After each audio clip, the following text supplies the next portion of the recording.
Continuando con la materia de introducción a las políticas públicas, vamos a continuar con la legitimidad de la burocracia.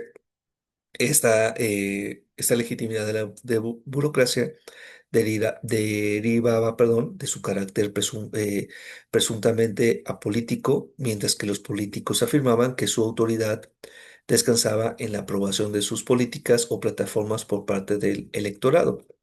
Como menciona o sigue mencionando el autor, por lo tanto, el término polis, se convierte en una expresión de racionalidad política.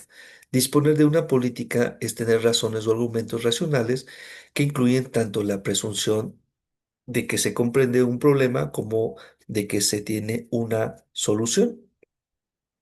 Pone sobre la mesa el problema y las medidas que deben tomarse. Una política ofrece un tipo de teoría sobre la cual se erige el reclamo de la legitimidad. Con el desarrollo de los modernos sistemas electoral y de partidos en la sociedad industrial, el discurso de las políticas se convierte en el principal modo a través del cual el electorado participa en política y se relaciona con élites políticas rivales. Se espera que el político disponga de políticas, al igual que se espera que una tienda cuente con mercancía. En el sentido realista de la democracia, según Schumpeter, las políticas o plataformas constituyen la divisa básica del incremento democrático. El método democrático es aquel arreglo institucional para llegar a las decisiones políticas mediante el cual los individuos adquieren el poder para decidir por medio de una lucha competitiva por el voto de la población.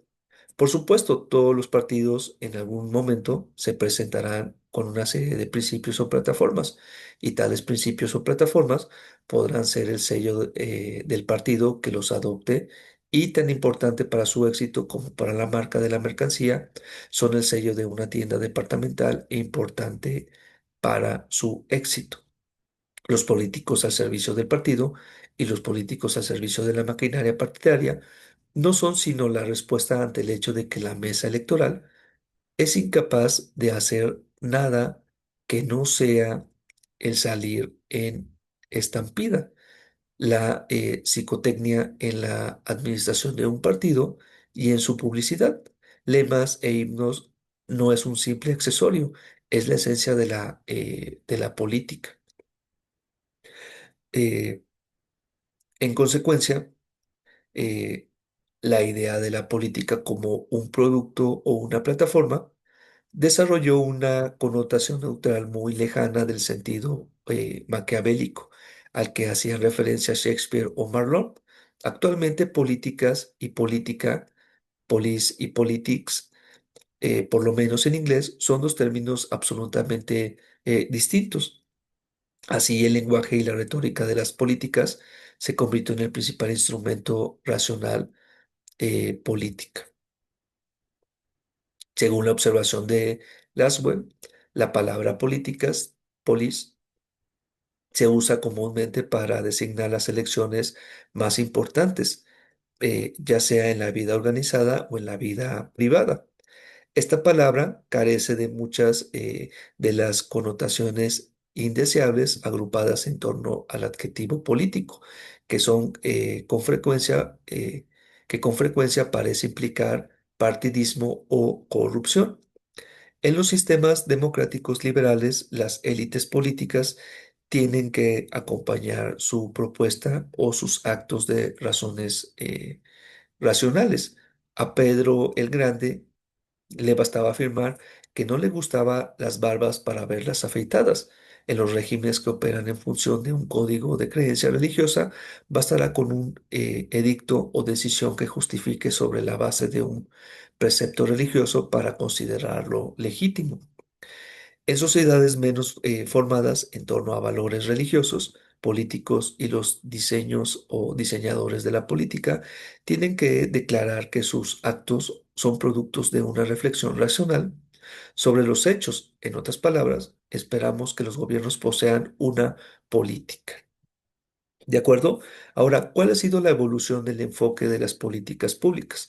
Nos sigue mencionando el autor en su libro que la evolución del análisis de las políticas públicas debe situarse en el contexto de esta racionalización del Estado y de la política como una actividad en la que se formulan políticas públicas. El surgimiento de los métodos propios de las ciencias naturales aportó el marco básico para el desarrollo del estudio de la sociedad y de la administración pública durante los siglos XIX y XX, como señala Trudy Miller. Las ciencias naturales representan el enfoque sobre la administración pública y las ciencias políticas que ha dominado la mayor parte del siglo XX. Los supuestos implícitos de tal enfoque concentrado en la naturaleza son los supuestos las leyes que rigen el comportamiento humano escapan al control humano y las unidades de análisis en los sistemas sociales son muy parecidos a lo largo del tiempo y del espacio. Los métodos cuantitativos convencionales de las ciencias sociales reflejan estos supuestos empíricos implícitos. Como vamos a ver un poco más adelante, esta afirmación sería particularmente certera en el caso del análisis diseñado para medir o evaluar el desempeño de las organizaciones, las personas y las políticas en un mundo basado en suposiciones de relaciones confiables y fenómenos medibles. eh, la noción de la ilustración según el cual el mundo estaba plagado de enigmas y problemas que podían resolverse aplicando la razón y el conocimiento humano está en el trasfondo del desarrollo de las políticas públicas. Lo que Newton hizo con las leyes del movimiento planetario se convirtió en el modelo de lo que era posible hacer con el conocimiento acerca de la sociedad humana. Así, se puede hacer un diagrama sobre la evolución de las ciencias políticas públicas en función del deseo de tener un gobierno erudito, que quiere decir la adquisición de los hechos y el conocimiento acerca de los problemas de manera tal que se formulen soluciones mejores. Como señalará Max Weber, el desarrollo de la civilización industrial trajo consigo la búsqueda de formas más racionales de organización del Estado, el comercio y la industria. De ahí, de ahí surgiría la separación entre la formulación de la política pública como una función pública y la administración como una función burocrática. Al mismo tiempo, el deseo de contar con un enfoque más racional ante problemas sociales y de otro tipo se expresaba en la expansión de la capacidad del Estado de adquirir y almacenar información, así como el desarrollo de investigaciones empíricas como las encuestas sociales. Posteriormente, a principios del siglo XX, la idea de que el gobierno podría, mediante la formulación de políticas, resolver problemas, incluidos nada menos los asociados a la economía, significaba que las ciencias sociales empezaban a establecer una nueva relación con la política y el gobierno. En la década de los 30, los científicos sociales, cuyo representante más connotado era el economista John Maynard Keynes,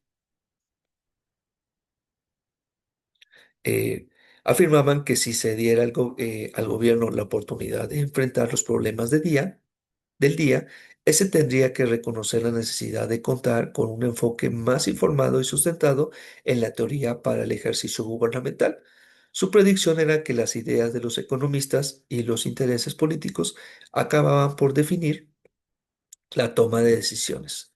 Otras formas de investigación enfocadas a las políticas públicas habrían de desarrollarse en el periodo de entreguerras y hasta la década de 1950 y principios de la de 1960.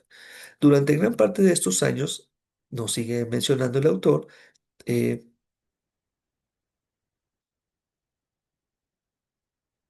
se conservó la relación entre los campos de estudio como la sociología, psicología, las ciencias políticas, la administración social la gestión empresarial y las ciencias naturales con implicación para las políticas públicas, aunque sin conformar un enfoque común. Fue en Estados Unidos donde se registró un desplazamiento hacia un enfoque más unificado para el estudio de los problemas públicos y las políticas públicas a partir de la obra de Harold Laswell. ¿De acuerdo?